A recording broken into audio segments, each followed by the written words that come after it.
We want to say a great big thank you to Fourth Wall, our sponsor for this session. The CMC depends upon the support of numerous sponsors to help create such a lively and varied conference, and we are particularly grateful to Fourth Wall for their support. Thank you, Fourth Wall.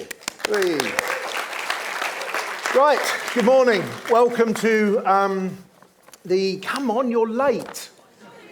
It's 9:30. Do people go to work this late now? It's ridiculous. Right, good morning. So, our theme this year is Power Up. And when I think about what this means, for me at least, it becomes about empowerment. And that's an often misused word. But I don't think that we could have asked for a more empowering message than that given by Izzy last night. I saw many of you there, and I think you'll probably agree it was a bit spine-tingling in places. And our industry is amazing in this regard for so many reasons. But perhaps first amongst these is the power we all have to at least make some difference to those things that Izzy was talking about and called for. The media children consume should reflect and inspire them, and we all have a very important part to play. Our industry is also in a state of flux that we have never seen before. Incredibly exciting, also incredibly complex. It seems to me that we could all do with a little Super Mario power-up to carve our way through. So, here's the comedy bit. To help you find that propeller suit, ice flower, or invincible star, CMC have assembled this quite formidable panel. Kate Biggs is Director of Broadcasting and Media Group at Ofcom and leads Ofcom's work on commercially funded PSBs and PSB legislative reform, including new prominence rules outlined in the government's draft media bill. She's worked for 20 years in the public sector, beginning her career in the UK civil service, working in the Cabinet Office and the DCMS, including a secondment to the BBC to support the transition to a new royal charter. On my right is Patricia Hidalgo, Director of Children's Education at BBC. She is responsible for developing and implementing creative and editorial strategies for BBC Children's and BBC Education services across all platforms, with a focus on strategic future direction of media consumption and business models, as well as overseeing the division's content output, including in-house productions, co-productions, and acquisitions. And then there's a CV that goes on for a very long time that we'll let you find online. Kate O'Connor, another Kate. We're calling this Fun Kate. This is not quite as much fun, Kate. Oh, I'm fine with it. She's fine with that. We had a long conversation about it. She wanted me to call her Boring Kate, but she's not Boring Kate. So Kate O'Connor is a senior consultant in creative industries, working with a wide range of private and public sector clients in the UK and internationally. Kate is executive chair of Animation UK, part of the UK Screen Alliance and trade body for VFX, post-production and film studios. She represents the sector at governmental level, developing business, export and skills-related policies to support the industry's growth. And again, there's a fantastic... That didn't sound very fun, did it? Well, but it sounds bloody important. And finally, no, not quite finally, because we haven't got to you as well, Marcus. We have Jen Cos, our youngest ever member of a Question Time panel, 18-year-old social entrepreneur, public speaker, social change activist, and the founder and CEO of Thread Media, a social enterprise focused on publishing media, consulting and production aimed at Gen Z, the central tenet of which is informed social change. And Yank only finished his A-levels last week. Last week, yeah. Amazing, well done, good luck. Oh, incredible. That's made me quite exhausted just reading that. Finally, the only member of our panel who listened to our exec producer and produced a short bio is Michael Ryder, MBE.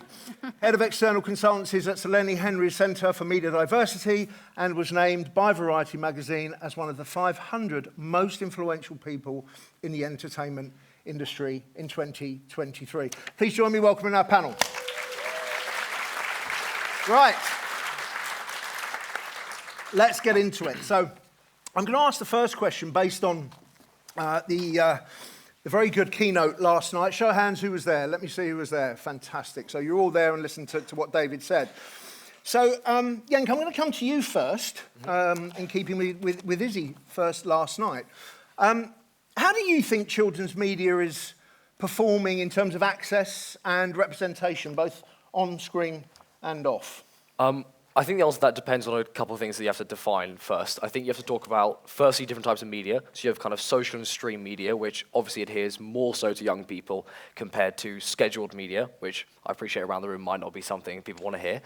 And then you have to talk about demographic-wise and representation. You're talking about demographics, you're talking about psychographics. So the easy answer, I think, on a demographic basis, I think that all types of media being scheduled and streamed is doing very well demographically. I think that we're kind of improved leaps and bounds. I think while some companies definitely have a ways to go, I think that that is not necessarily the issue that we kind of have in representation anymore. I think the bigger issue now in representation actually is in a psychographic sense, in the sense that scheduled media is not talking about the things, the trends, the things that are really culturally important to young people anymore.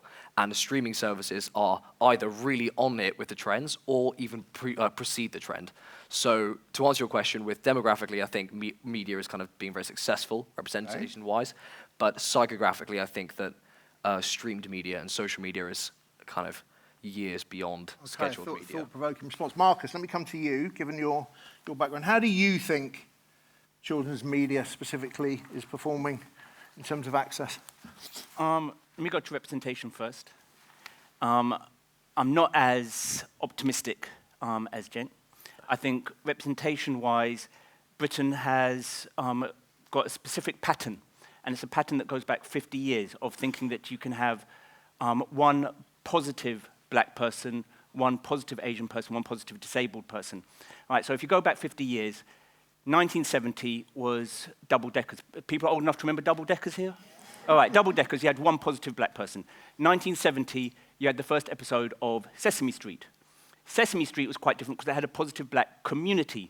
Opening scene of Sesame Street was a black professional teacher taking a black child, introducing that black child to a multicultural neighborhood where, and this definitely wouldn't happen in Britain or in America right now, takes the child into his home, right, and then gives her milk and cookies, of which there is then a professional black mother, his wife, who then comes and talks to the kid, and then there's some Latinx people. But Sesame Street had a positive black community. British television has been very bad at portraying, with children's and with wider television, the idea of positive communities. Right? And so what it's been good at, and it still hasn't really changed, with the one exception of Jojo and Gran Gran, right, which is the first in ever, right, of actually having a non-anamorphic black family. Right? Otherwise, it's always the positive one black, one Asian, one disabled person. And so what we really need to do, so that's not progress, that's just a continuation of what's been going on since I was born. So what we really need, if we're looking at British television for progress, is we need to look at representation of communities, because people live in communities, and that's what's positive about them. So that's representation. With regards to access, look around the room.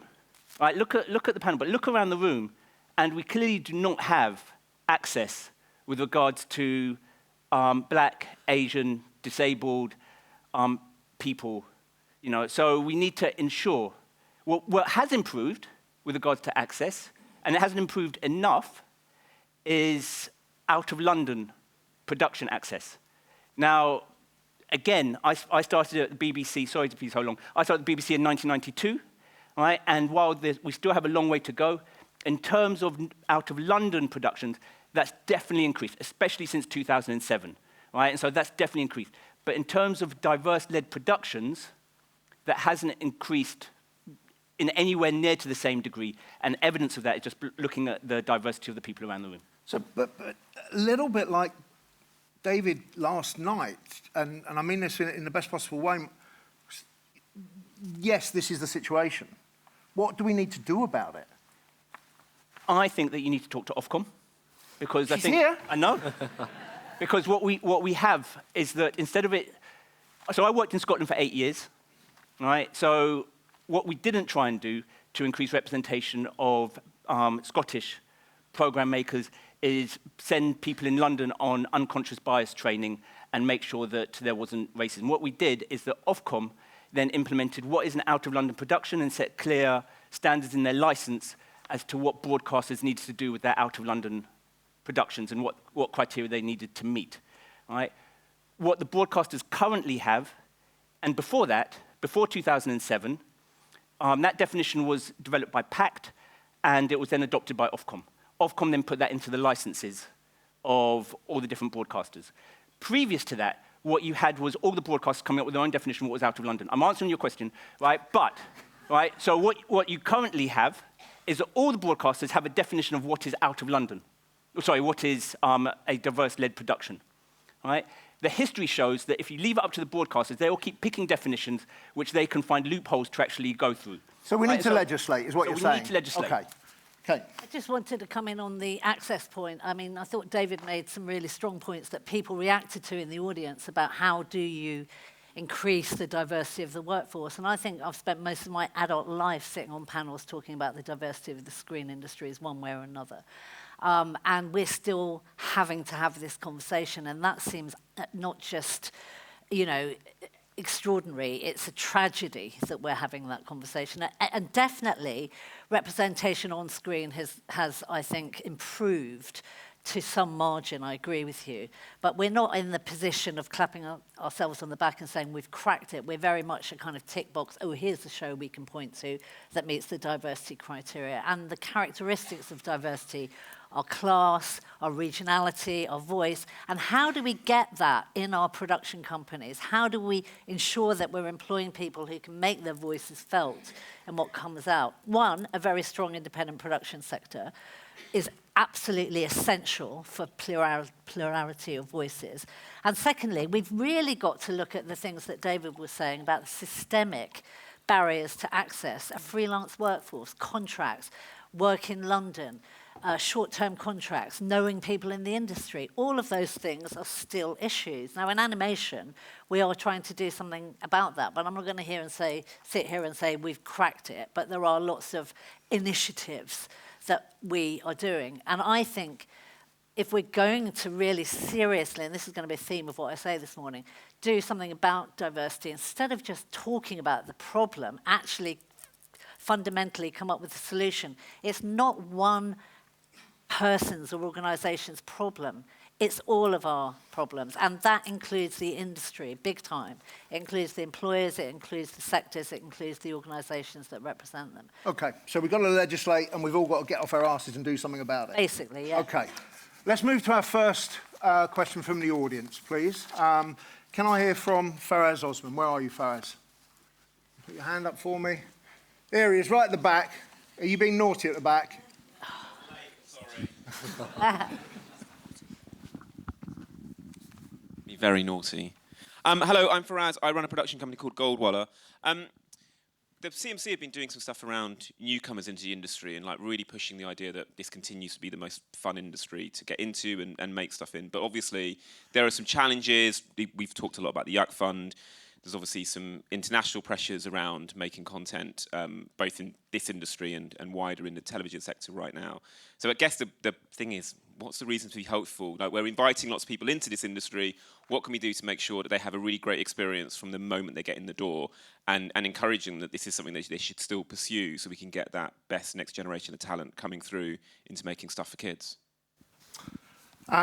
So if I'm hearing you rightly, you're painting a relatively dour picture of the world we're in. Is that right? Sorry? You're just the messenger. Okay, so Patricia, following your announcement yesterday, I can't believe I'm teeing this up quite as well as I am. Give us a reason to smile, and then we'll open it out a little bit wider. Well, you know, there was something that David said yesterday which struck me, and it's, he said how people from the Commonwealth came and took a picture of themselves at a New Broadcasting House because of what the BBC had done to their lives, and how we are creating content that is not just inspiring, but it actually makes people want to follow their passions. And I think, I wasn't born here. I came here when I was 13 years old, and I was really struck with the enrichment of content that was made in this country. And this hasn't stopped. The amount of creativity and the care that is given to the content that is made for children in the UK is nowhere else. It's not present anywhere else.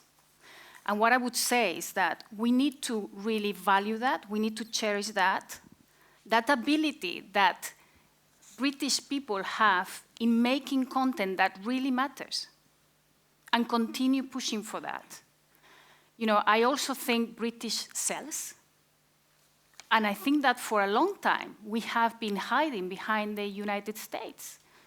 And we have been trying to make content for it to be bought into the US or be international enough, and really like taking down that Britishness. What do you mean but hiding behind the US? What do you mean? Can you develop that? I mean, we're making content, Yeah. and we make it feel American, Right. so that it goes Got into it. the US. Okay.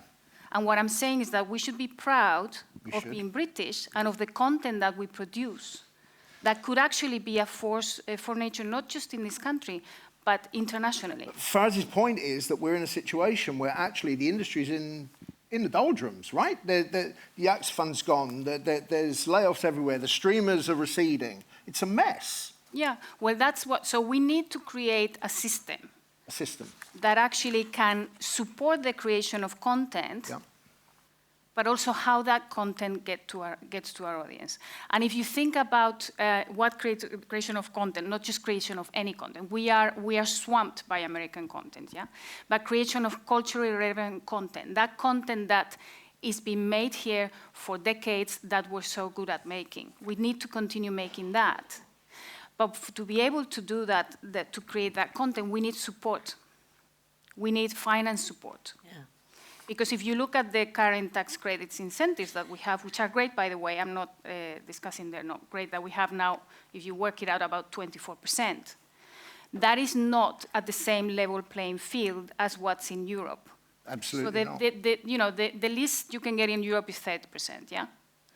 So if we don't find a way to have parity with the rest of the continent, we're not going to get there because money is not going to come in. So the YAC fund, money is not. We need international investment. What we need is money to come into the UK, and to be able to nourish the culture content that we can actually make here and export it Thank you. outside.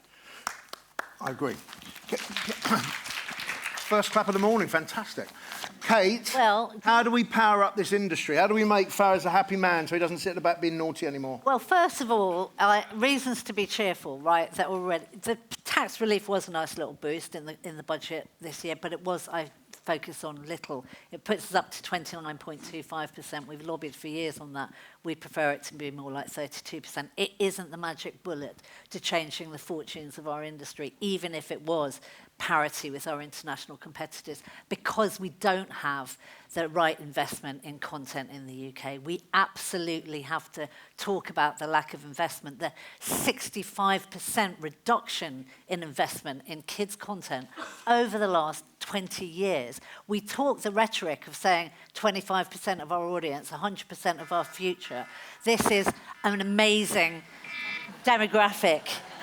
This is an amazing demographic that we need to embrace. Normally I wake up at 9:50. Nice one. Nice comeback. A note for schedulers. But basically, we've got to get to grips, and we've got to discuss, and we've got to have an honest discussion about the lack of investment, and that is about UK investment in UK-originated content. Because another reason to be cheerful, we're bloody fantastic at this. We make really excellent programs, live action and animation. We win Oscars. We're right up there on the global stage for our iconic, funny, irreverent, serious and entertaining kids and educating kids content. So why aren't we investing in the future of the most important audience in this country, and why aren't we investing in the people who can make this content? And having tax relief is one element, but having serious investment and serious regulation, we'll come on to that in a minute, is also part of what is needed, and we need to be addressing this now. We're in danger of losing the very thing that we've created and we're so proud of. Not so fun, Kate. No, sorry. What can you do to help? I think there's a few things. The answer isn't just regulatory, I think, as you're hearing very strongly. The challenge is partly around financing, or significantly around the financing. Ofcom doesn't have a role in public funding. That's a matter for government, so really not one for us. But we do have a role incentivising great British diverse content. And I think the industry has a role in making sure the content that's created is really relevant. So to Cenk's point earlier, there's definitely more that could be done in kind of traditional media markets to make sure children see themselves, see people and communities like themselves. So I think the response to the challenge we're seeing is creative, regulatory, and financial. In terms of regulation, we think the media bill is really crucial. Currently, public service broadcasting is only defined as linear channels, with the exception of the BBC. And the BBC sort of exists under the operating licence and the charter and agreement, so everything the BBC does as part of its public services is regulated. We don't have those same tools when it comes to the commercially funded PSBs. So the media bill is essential to make sure that we can consider PSB's content on their on-demand players, on ITVX, on, I get very confused. Channel 4 is also Channel 4 player, but you know what I mean. To make sure we can bring all of that in scope, and to make sure we can make sure that content is promoted and made prominent in the most used spaces. So on smart TVs, whether you're a Sky Glass, you've got Sky Glass in your home, or whether you've got a streaming stick, we can make sure PSB is front and centre for all kids and families. So I think media bill's really important for us. Okay, we're going to come to talk about that more in a little while. Real quickly, if we're talking about tax relief, then that also we need to make sure that we recognise the interconnectedness of the ecosystem that we're in. And so if we're talking about increasing diversity and representation and what have you, several states in America have introduced California, New York, New Jersey have introduced tax relief specific to productions meeting diversity criteria. Yeah. Right? And so I think that we really need to look at that. So there are levers that can be pulled Yeah. that we're not pulling yet. Yeah. And also, we I argued think for increased tax relief for productions outside London, South East, which would obviously drive behaviour and commissioning as well. Didn't get picked up. But yeah, you're right, there's a lot more we could do with those levers. Okay, so there's a theme emerging here, isn't there? And the theme is that there's a lot of talking and not a lot of doing. Right. So that's the second question where we've had that output. So I hope you're listening, because it's all up to us. Let's go to our third question that comes from Olivia Dickinson. Just down the front here, please. Hi, I'm Olivia from the Children's Media Foundation. So Kate's just mentioned the media bill, but the online safety bill is also going through Parliament now. Is it actually going to make a difference for kids? So the online safety bill is going through right now, and your question is it actually going to make a difference? I'm going to look up and down my panel. I'm going to assume blank faces because we don't know. This is the thing, I think it's in its third reading now. So with a fair wind, come the end of the summer, it might get royal assent, possibly. I'm looking at you like you should know, Kate. I know it's not your specialism. Sorry, it's not my area of expertise, but yeah. I think we've already started to consult on some of the codes and guidance that will support its implementation. Our planning assumption is we need to be good to go from September. Is everyone familiar with what the online harms bill is and what it does? Put hands up if you do know for me, please. God, that's scaring the living daylights out of me. What, so they can answer the question? Isn't that interesting? Isn't that interesting? Please go and look this up, because this is probably the most fundamental piece of legislation that protects our children ever, probably. And there's a certain advocate of the children's media world who happens to be a baroness who was heard to say that what this particular piece of legislation does is enable us to regulate the internet.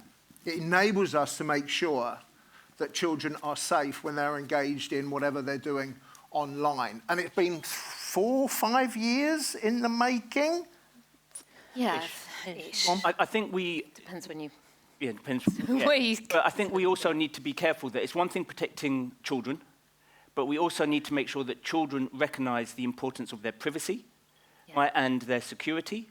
And so You're not going to say this is the responsibility of the kids, are you?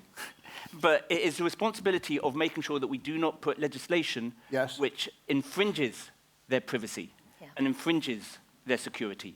So So where's the balance, though, Marcus? Because well, then it's to do with not just the bill, but the interpretation of the bill, which then comes down to Ofcom as well. Ofcom does everything, right? Sorry. Right? But, I mean, I worked in China for 4 years, and we just need to be careful that China, invariably when China introduced quite draconian, invasive internet or online measures of being, it would always come under the guise of protecting children, or it would always come under the guise of terrorism. But Mark, what we're talking about here is children under 13. When big tech say we don't talk to children under 13, and we all know they bloody well do. Of course they do. Enabling people like Ofcom to have teeth at last. Absolutely. So it's not an argument for or against the online safety bill, which is why it's been going on for 4 years, because it is so incredibly difficult. Yeah. And I think that's the reason why so many people have disengaged with it. Yeah. Right? It's not that people don't know it's coming. I suspect that people know of it, but have disengaged as it's gone through so many iterations. Yank, can I ask you a question? And I know you don't know policy. I know it's not your bag, but I want you to answer from your experience and your heart. You know, to what degree do you think children should be protected online? I think it's a balance, to be honest, because I think as the kind of first generation, not growing up into technology, but growing up with technology, it's become such an ingrained part of what you do. It's kind of, it dictates your mannerisms, it dictates the way that you speak in person to your friends, because you're speaking with kind of the technological lingo and speaking with that in mind. But I think that it's a balance between educating the children being educated about their own responsibilities that they have on the internet, because it's a kind of open and vast place to be for anyone. So I think children need to be educated for sure at a much younger age and on a much more kind of regular basis. And I also think that there is something which you probably could do on a policy level, but I'm not sure as to how effective it could be. Well, forget policy. What would you do to educate children and young people? If you were the new... Well, we've had, what, five digital ministers in 4 years? So supposing you're the new Noreen Doris. Yep. God, okay. Oh, no, don't do that. It's just... No. I think that I think I would probably give my age take a bigger emphasis on education, and I'd say, look, everyone up to kind of 13 needs to be super, super educated. And I think that imposing restrictions on kids above the age of 13, I think you then kind of have to start drawing lines as to relieving restrictions from 13 onwards. Maybe you then have another restriction at 16, and then you're kind of fully open to the internet at 18. But I think that there's kind of two things that I would do. I think the age at which you get a technological device needs to be altered, in my humble opinion. I think that having kind of 5, 6-year-old kids walking around with iPads can lead to kind of incredibly dangerous things.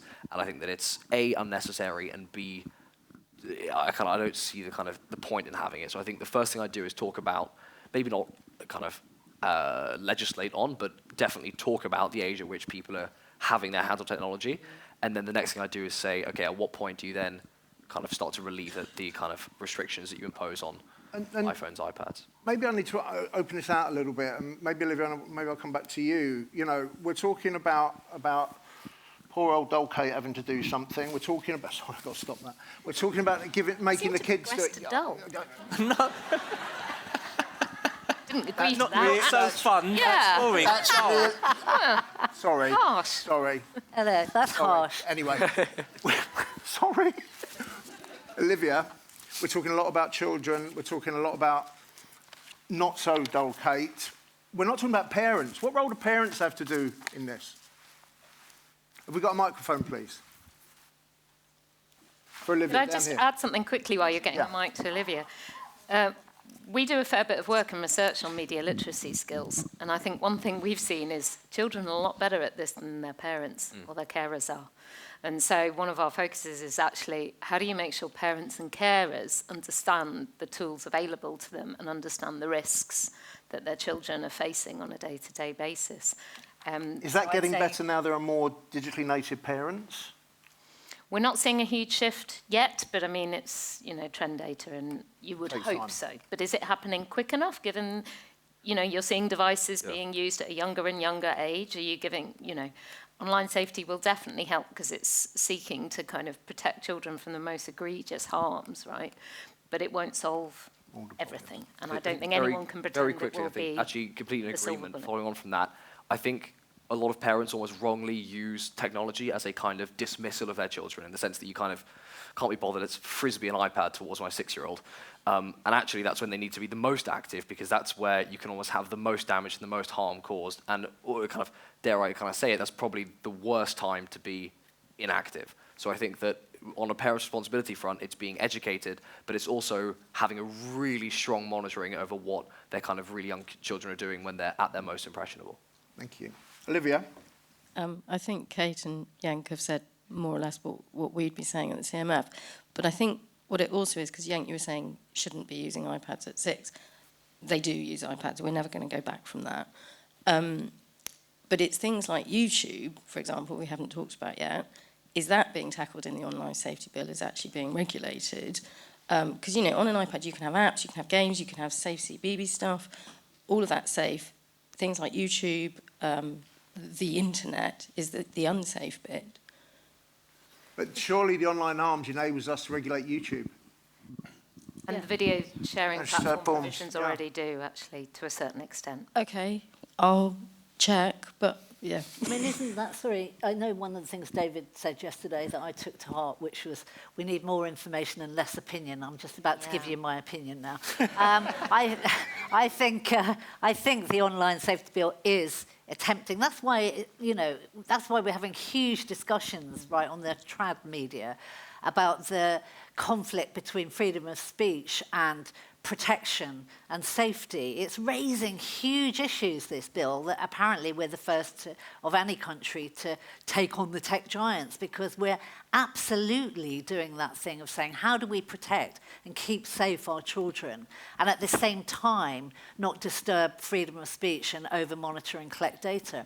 It's a conundrum. I don't know how these clever people are going to do it within the online safety bill, and there'll be so many lobbies each way. But how does it affect content creators is the kind of question in my mind. And I think a couple of years ago it was Baroness Kidron was here to talk about the 5 rights, and I remember thinking about it then as well. If there is a mechanism to you know, bring in some age verification process, I'm getting detailed now, and it is opinion, it's not information, don't take it from me. If there is, what does that mean? How will it work? Who's responsible for it? Who passes on the cost of that? How does that limit, as well as control, creative freedom and independent producers and other creatives, creativity in producing content? None of us could say we didn't want to keep our kids safe in this country, and we need to protect them. But it's a question of how again, and it's a question of what are the unintended consequences, and what does that mean for you in the audience and the platforms who will have to do this? And that's the kind of light we need to shed on the debate, I think, quite quickly. Very quickly, because it's going to happen in the next few weeks. So I think there will be seismic changes coming. We need to be prepared for them. Yeah. Let's move on, please, if we can, to our 4th question, which is from Alison Stewart. Where's Alison? There. Thank you. Hi, I'm Alison. I'm a consultant and I'm also a member of the Children's Media Foundation. So Anna Hume, who's the chair of the Children's Media Foundation, said this at a recent CMF event. I've worked in children's for a very, very long time. I've seen many great times and many threats and crises, but I think this might be the biggest crisis yet. And she was referring to the huge loss of audience age 6+ from the public service channels as they migrate to streamers, YouTube, TikTok, Roblox and so on. And Anna and others see it as an existential threat to public service media in the future, as children, an entire generation of kids could grow up with no understanding of or appreciation for the values of the content that the BBC and others provide in the public service space. So what are your thoughts about that risk? Okay, big question. So the importance of public service provision for our children can't be underestimated. We've got to say plurality in the truest sense of the word. Do you know what? I'm going to come to wonderful Kate and creative Kate. I've got two Kates either side. What do you think about this? Give me a nice little soundbite if you can, because it's a big one. I want to pull everybody else in. This is the worst crisis we've ever faced. Part of that comment is similar to the previous question about we're in a perfect storm at the moment in terms of what's facing the industry. I'm not convinced that that's the right question, that kids aren't watching PSB content on PSB platforms. Is that the right question? Are we being a bit King Canute-like and setting ourselves against the shore and saying, we will make young people watch our content where and when and how we want them to watch it? Isn't the important thing about the creation of content and then making that content that will inspire, engage, change lives, as David was saying and Izzy was referring to in terms of education yesterday? Isn't the important thing that that content is made and we find a way of reaching the young people wherever they're watching it? That does take me back to investment, because you can't make content without investment. I'm sorry, but you just can't, so we have to tackle that. But it's also about turning the argument on its head and saying we are the professionals who cater for this important audience. We need to understand the value of what we do, and that needs to be measured. We need to argue for the value of what we do, and it needs to be invested in. And then we need to find a way of getting that PSB-type content through to kids who aren't watching typical PSB channels. And how are we going to not just say, well, let's change the minds and viewing habits of kids. I think we need real leadership on this. I think we need new thinking. I think that we've got to turn around, stop talking about the problems and come up with the solutions. Whether the media bill is the vehicle for that, I don't know, not entirely. But whatever we do, I agree with Marcus entirely. What we need to have is a regulatory system that is enforcing policy, holding people to account, ensuring there is investment, ensuring that that all of the broadcasters and extended platforms are playing a part in this. Thank you, Kate. So Short, sorry. Kate, can I be really specific with what I'd like to understand from your position a little more? To what degree does the media bill and the work that you do enable you to affect the kind of things that Kate's asking for? Can you get TikTok to do some PSB? I'd say the media bill's an essential step change, but it's not the end game. I think I'd actually echo comments Kate just said. The primary question shouldn't be how do we protect the public service broadcasters? The primary question is how do you protect great, diverse, relevant, impactful content for our youngest audiences? That's what we care about, is they get access to that. How we have the that? mechanisms for that? We don't, do we? Well, I think part of it is enabling those broadcasters to evolve and innovate, enabling them to go in those other spaces, and they are pursuing different strategies. I think it's important as the regulator, we're not creatives. We don't say how best to do that. What we say is that's what needs to happen. All children's needs and interests need to be met, and we need to try and help you to get there. Brilliant, fascinating. This is coming together very nicely. Patricia, you seem the obvious person to come to at this point. So I'm going to just illustrate some research that we have recently done, because when you have a problem, you think, how can we solve the problem? But you really need to understand what's happening. Yeah. So let's put YouTube and social media to one side for 1 minute, because I can only influence what I can work on, which is broadcasting and streamers. And we have seen a huge amount of children moving over to streamers. What we have also seen is we look at the number of titles available for children, made for children in the UK, not made in the UK, but made for children in the UK in 2010, were there were around about 700 titles coming from public service and around 460 coming from paid television and streamers. Now that's kind of balance, because public service at the time was making more cultural relevant content than they are today. I mean, except for the BBC, who hasn't stopped. So you had a balance, yeah? Even if they were going to be moving and watching content elsewhere, there was a balance of content that was cultural relevant versus content that is international, that is also enriching, because you have to see the world. Now today, we have 1,000 titles on streamers, and which are all American titles. And we've got just over 700 still on public service. Now there's a huge imbalance there. So what I think we need to do is we need to protect, we need to get that balance right again. Okay. It's not about, you can't watch anything but, public service content. Kids, their lives, they need to be enriched with content from all over the world, not just from the UK. But it's very important that there is a balance that is found in the amount of content that is provided, that it comes from everyone. As Kate is saying, everybody needs to play the game. Because if children are moving now so much into streamers like Netflix and Disney, they have a responsibility to provide that content that is going to be culturally relevant and nourishing. If we don't have everybody playing in the same game, then we're going to be, really losing that ability to influence their lives in the right way.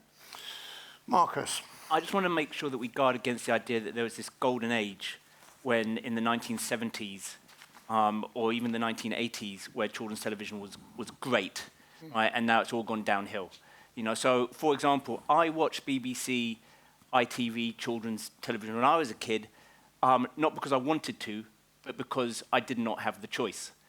So for example, I did not like to go back double deckers. I found it boring. I absolutely hated Enid Blyton's famous Five and all the rest. That was the diet to the BBC. Grange Hill? Grange Hill was great. Love Grange Hill, right? But again, Grange Hill is always that kind of amazing diamond that everybody goes to. And part of that was because they were actually looking at diversity. At that point, they were looking at class diversity. It's no coincidence. So what we need to... And so what I was looking at is I was looking across the pond, and I was looking at Sesame Street, I was looking at American programs, because again, that resonated with that sense of community that I actually wanted to be part of. I didn't want to run along the beach discovering, Enid Blyton nonsense, right? That wasn't me. Seriously, that wasn't me. And so, one, we need to guard against the idea that there was this classic time in the 70s or 80s where there was great children's television, and also we need to look at that and recognize that that was super serving a certain demographic in Britain. So while I absolutely agree with Patricia that we need to create stronger and better content, we need to make sure that we don't think that there was a time when we were doing this and that the streamers are all evil. We need to all step up, to produce content that we all want to consume and that the whole of the UK wants to consume, as opposed to how it was in the past. I'm feeling terribly inspired, but also terribly forlorn all at the same time, because I think you're absolutely right. But how the blimmin' hell do we do that? We do that. This is so one of the... Yes, Patricia. Yeah, I think we need to incentivize people to do the right thing. And I believe that other countries have worked it out. If you think about France, Yes. for example, or Italy, it's funny because when I started working at the Disney channels in France, and this is many, many years ago, almost 20, I remember that I went to visit my French colleagues, and they were telling me how they had to do all this culturally relevant content and educational French content that they had to put in the Disney Channel. And I was like, why do you have to do that? You're an American, No, because that is the law. Yeah. And that was the law then. This is 20 years ago. Yeah. And it's still the law now. Yeah. So all these American broadcasters, they were going in there, and they had to produce content that was educational as well as entertaining. Yep. And that was it. So, I'm not saying that we have to follow the French example, but what I'm saying is that the French were very, they were forward-thinking. They thought about it. They said, we need to protect our children and our culture. We're going to make sure that if the Americans come here, they're going to have to also invest in the content that is culturally relevant. And as you say, it has to be reflective of communities, of what the country is made up of, not trying to, to do something that is... I think there's a wider thing at play here, isn't there? We are the 51st state in many ways. And as a dropping off point for Europe, for Disney particularly, this is all wrapped up in things like consumer products, isn't it? Yes, exactly. And it becomes about the dollar, not about the mind of the children, which is wrong. Yeah, Exactly, and I think, sorry. Well, I was going to say, I think the easiest answer to kind of, in your question to kind of what do we do about it, and dare I say probably most obvious is probably ask more young people, hire more young Imagine people. that, eh? Yeah. I think the fact that, okay, it could be kind of be honest, I think the fact that I'm an 18-year-old sitting in the panel has any significance is probably the answer in itself. You should have more 18-year-olds sitting on panels. You should have, companies like Google have 16-year-olds running their Gen Z councils, and Google's doing pretty well with young people right now. So I think that the fact that the kind of my age has any significance, or the fact that we kind of looking around, people aren't kind of, not to be rude, but my age, but like, your age, I think rude. we're kind of having people who aren't in my generation trying to explain and trying to make a kind of logic and trying to protect the kind of companies from our own actions. And I think it might be time to say, probably ask us why we're doing that. Children's Revolution, here we come. Right, I'm going to go to question 5, which is from Steve Smith. Steve, where are you? Over here.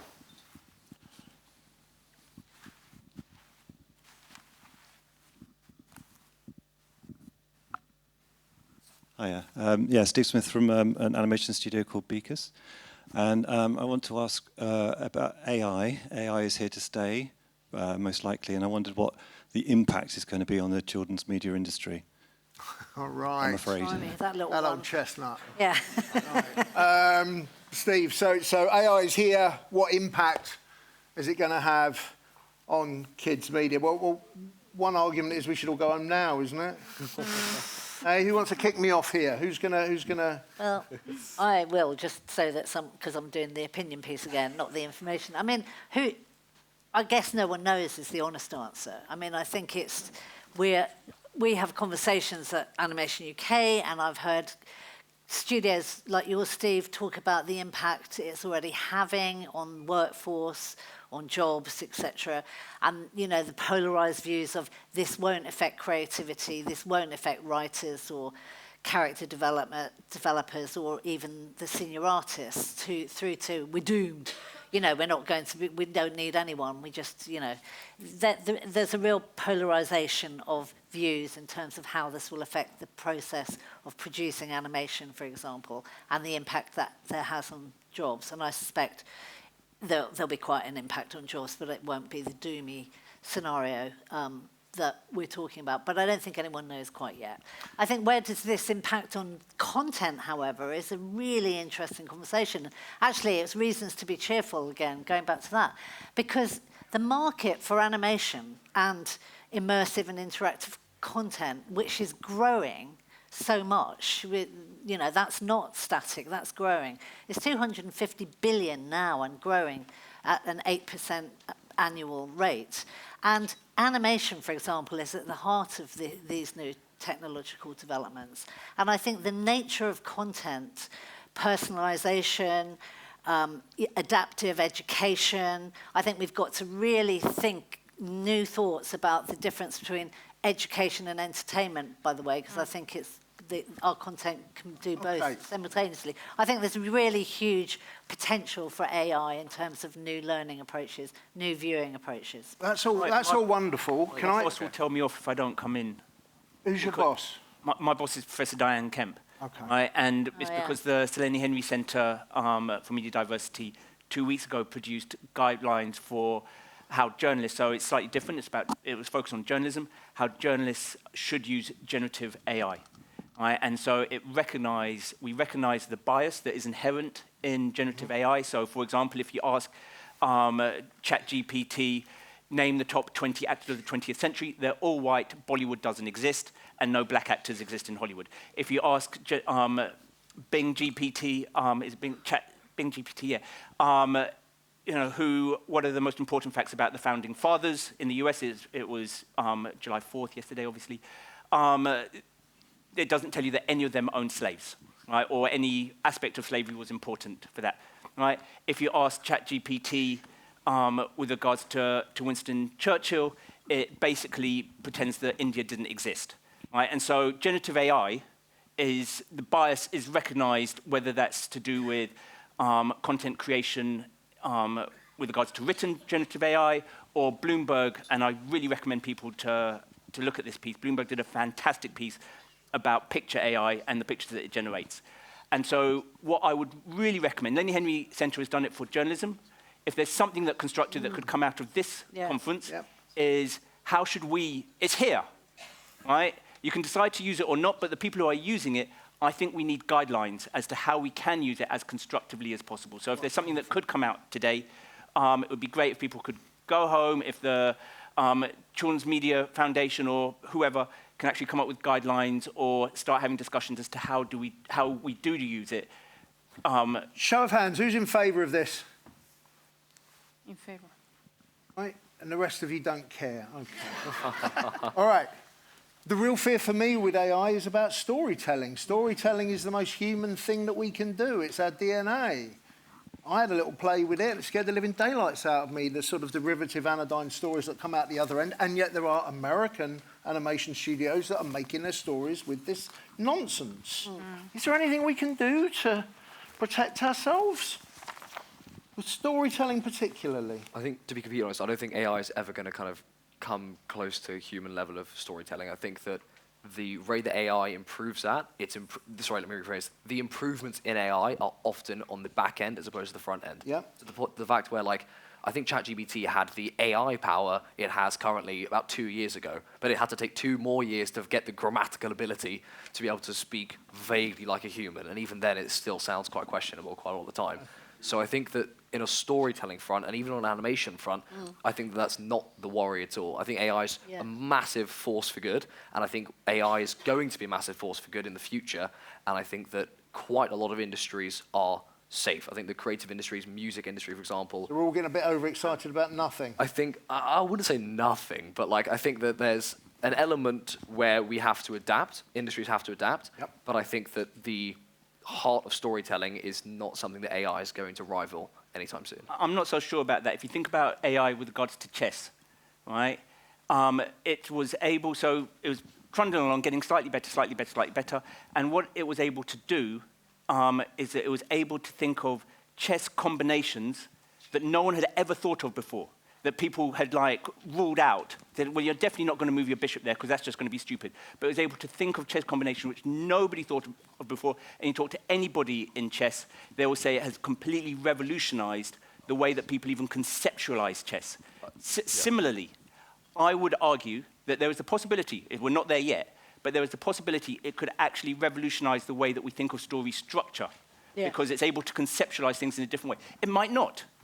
But I think to rule out the idea that it might do to story structure what it did to chess structure, I just don't know if we're there yet. Well, we're not there yet, sorry. I don't know if we might get there. I think it's quite scary, and I think we need regulation pretty quickly for children, because just combine AI with YouTube, and you can have a machine that is creating stories and is learning from how those interactions are happening, and just feeding more of that to the child and numbing the child's brain, basically.